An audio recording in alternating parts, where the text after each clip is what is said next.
when I worked in the WWE office. You have no clue how what goes into the putting together WrestleMania. Doing something for the Edge and Christian show. It was like 4 months before WrestleMania. They had a truck full of ladders, an 18-wheeler full of ladders going down to be part of staging. And they also had a crew who was painting these ladders extra silver so they look super duper special. In ECW, we would go like to the building and like try to find a ladder and use it. But this was an 18-wheeler full of just ladders. I don't even know if there was a ladder match on the show. Same with an 18-wheeler full of tables. And that's just one truck. So the production crew, and I worked in talent relations, and those people don't get enough credit. Because here I am, I'm no longer a talent. This is around 2000.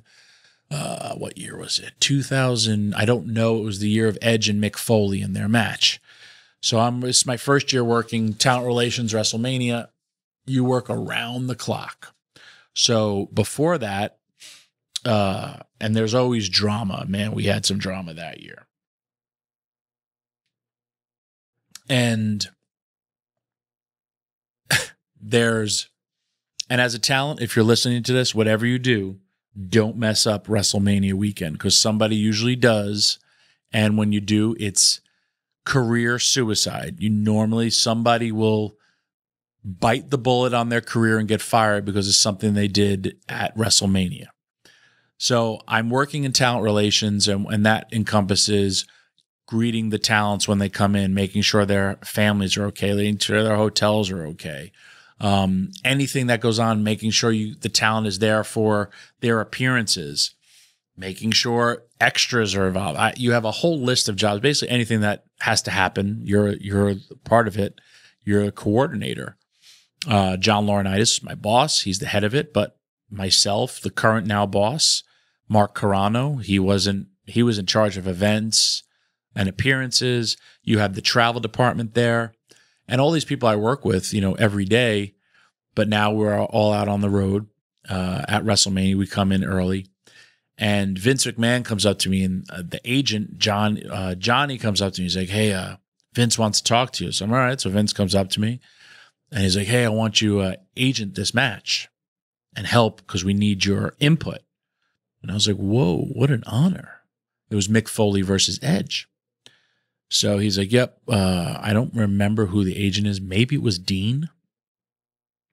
And I'm like, am I going to be an agent now? Like, this is weird for me because back then, WWE had this weirdness where, one, you couldn't be a performer and you couldn't be in the office at the same time. Or you couldn't do two jobs. You couldn't work in the office, like / creative, if you were in talent relations. And I've discussed this on the podcast before. Now it kind of changed because you have, people doing you have people who work in talent relations who are working as a referee. You have forget about Impact Wrestling. In Impact Wrestling, I work as a producer. I'm helping being a writer. I'm also a performer. That's what I know. That's all I've done since I've been in this business, all accredited to ECW. And it is easily done, but this is different, corporate structure. So I'm like, wow, what an honor Vince McMahon has bestowed upon me to ask me to help in a Mick Foley match. And Mick Foley's my friend. He asked me to help out. He's helped me so much in my career. And Edge, who's my friend.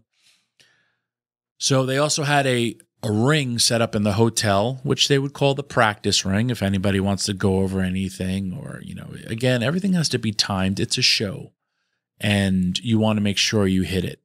Your times, all that stuff. So I tell Edge, I tell Mick Foley, yeah, I got to do all this stuff.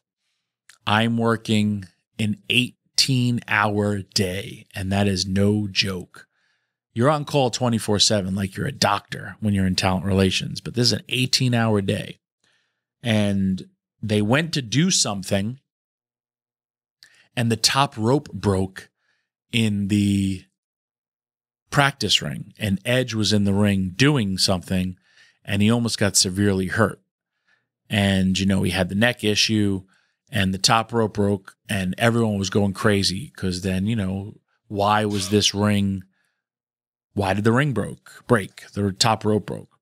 So they called off what I was supposed to go and help agent. And an agent's job is, well, it's a few things, but an agent's job is really to help, to me, give guidance to the match or come up with a cool finish, bounce off your talent, some different ideas. Or if creative has an idea, you basically tell them what creative wants and let's try to get there, you know?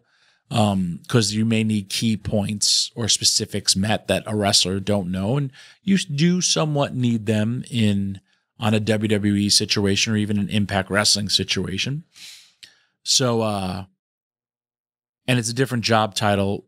You know, a lot of former wrestlers are doing it, but it was something different from being in talent relations, and Vince specifically wanted me to help. So I was like, man, I got it. I'm the boss. You got it, Vince. So I finally get there after an 18-hour day, and, you know, Edge isn't there, Mick Foley isn't there, and the other agent is there, and I'm like, what's up? Where is everybody? Like, oh man, the top rope broke, Edge is, you know, they're pissed, all this stuff. And I was like, okay. And then, so like, I guess we're done here. Like, no, we need your help. And I'm like, what's up?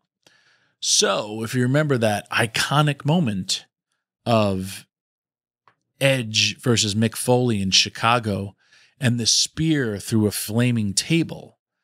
So for fire marshal purposes, in the Green Room Hotel, they basically told me, well, in the back of the Green Room, where's the training ring with a broken top rope, they lit a table on fire and I had to go through it, just jump off the apron and go through a flaming table, because they wanted to just see, just in case, how much damage would be done to either Mick Foley or Edge. We don't care about you, Tommy. We care about those two guys. So after an 18-hour workday, I didn't even like put on my sweats. I had a sports coat and slacks and a dress shirt. So let's go. This is for the fire marshal. They went, they lit it. I went, okay, and jumped off the apron onto a flaming table. And they're like, you okay? I'm like, yep. And then I went to bed. So that was my being a producer. I'm finger quoting, if for those who are listening. I was basically, Vince should have said, Tommy, I want you to be the crash test dummy to make sure Mick and Edge don't get hurt. And so yeah, I went through a table and I saw Al Snow, who still jokes with me to this day about it. He was like, he caught me after that and I was so tired. He's like, man, you look horrible. I was like, well, Al, after working an 18-hour day, they just lit me on fire. And I go, I'm the company kick toy.